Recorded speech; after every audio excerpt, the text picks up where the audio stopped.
for instance, a former governor says result sheet, original, is in the public domain, would be in his possession. What are you trying to, in that instance, we are trying to tell people that there's no need to go to vote. And if I think that my vote do not count, and I go there to vote, what it means is that I will be agitated because I want my vote to count. And you have created the impression that there's collusion, because if you say you will have results of original results with you, what it means is that you are saying that that is a sensitive material that ordinarily should be in possession of INEC. So you are saying there's collusion. Unfortunately, the man who made the statement, as perhaps made the statement, generally speaking, we must give it to this INEC that there are certain innovations that has made it impossible for you to snatch ballot boxes. It is in that regard that people now influence how the vote enter into the ballot box by vote buying, because you know that you can't snatch it anymore. So we must give it to this INEC. Again, is that statement was made in Akwa Ibom by the former governor of Akwa Ibom. And because I know the wreck that is there, Mikey Guinea, who was in Edo State, it is impossible by his own modus operandi and being a repertoire of good governance and taking his cue from civil society. I am sure that he will not only create a level playing field, probably everybody will have their own football just in case you want to be able to shoot at the same time. However, is that we can make this job easier for the police. If, first of all of us stick to the rules of engagement. All of us here being the electorate. All of us in the there are about 4 sectors. The electorate, because even the contenders, and if I like to put it that the pretenders, we are all voters as well. The man who wants to be president is not just a candidate, he's also a voter. He will vote for himself. So you have that. Then we have the security. Then you have INEC. Then you have monitors and observers. And by the way, by the last election, especially in Osun State, we saw international observers and local observers allude to one thing, that the challenge in that election was not the INEC. The challenge in the election was the security. I saw Clement Nwankwo, I saw Ezinwa Nwangu, and Austin Aigbe, election situation room, where they said the same thing, but by security mapping. The challenge is not INEC, the challenge is security. If social media is anything to go by, in Osun State, we saw people who wanted to go vote and they were flashing their ID cards. And we saw certain security agents say that there was no need, that they were not going to allow them to go vote there. When you do such things, you agitate the minds of the people. And when you agitate the minds of the people, you precipitate danger. And when you precipitate danger, what happens is that people, in the absence of law, you make room for anarchy. And if you cannot follow the process, because for me, what is important as a civil society practitioner, it's not who emerges, but the process of who emerges. The process must be seen, 1, to be credible, 1, to be free, to be fair, not just by those who emerge, but by even those who may have lost in the whole of the process. So the security agents, the Nigerian police especially, who are charged, firstly, they are in the first line of charge as far as security is concerned. The army just come to back them up, which we have argued over time, anyway, appears to be an aberration. But that's a discussion for another day. The police now want a responsibility, not just to be there to forestall the breakdown of law and order, but they must demonstrate consciously, deliberately, and intentionally that they are, in the language of Mr. President, for everybody and for nobody. Anything short of that will breed suspicion, and in the midst of suspicion, you know that people would tend to do what they think is right to ensure that their votes count. Take a deep breath. I'm telling you. Okay. And now, Dennis, let's bring you in at this point. What do you think? From his name, I wonder if he's from Akwa Ibom. Since he mentioned Akwa Ibom. Dennis, did you hear that?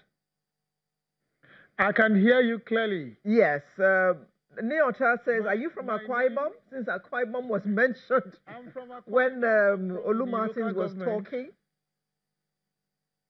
I am from Akwa Ibom. I am from Ini local government. Okay. And I want to assure you my full names are Dennis Etim Inyang Mbekwe. And Mbekwe comes in because it's an hyphenated name. And, you know, Ini people are very close to Aruchuku. So you have a lot of similar culture, similar names from that area. So I'm from Akwa Ibom, but let me quickly pick up the issue because there are two contending issues here. Olu Martin actually hit the nail on the head. And the first speaker, the security consultant, said the major challenge is going to be attempt to rig the election. Now, let me pick it from where Olu Martin actually stopped.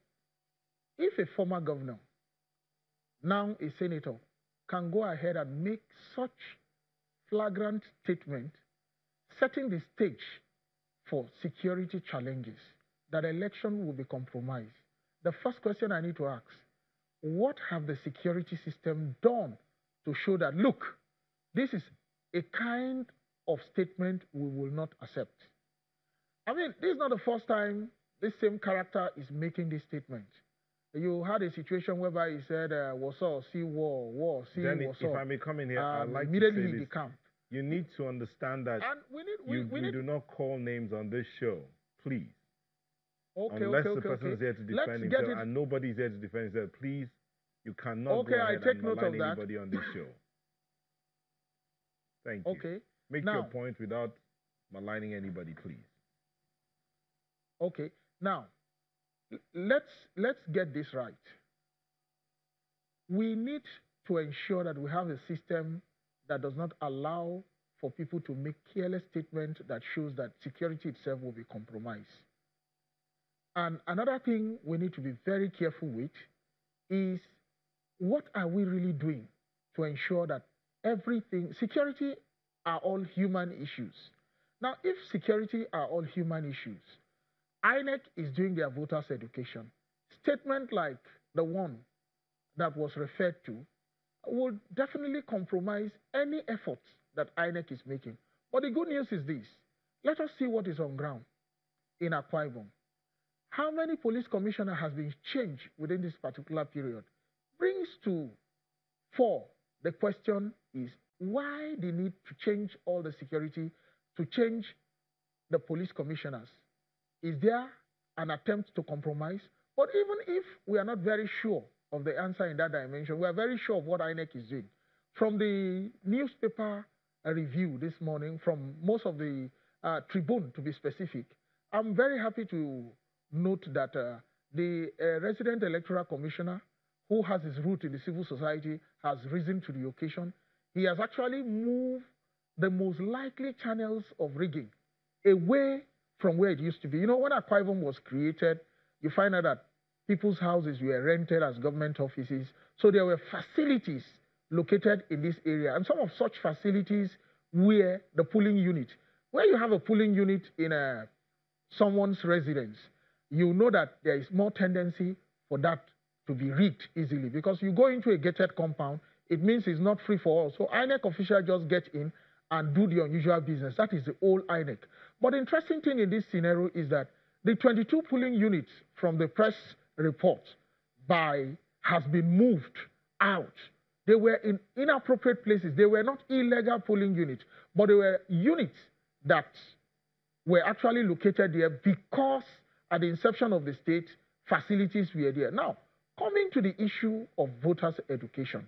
Dennis, I do beg your pardon. Can you just hold that thought? We need to take a short break, and we'll come back to you to continue your submission.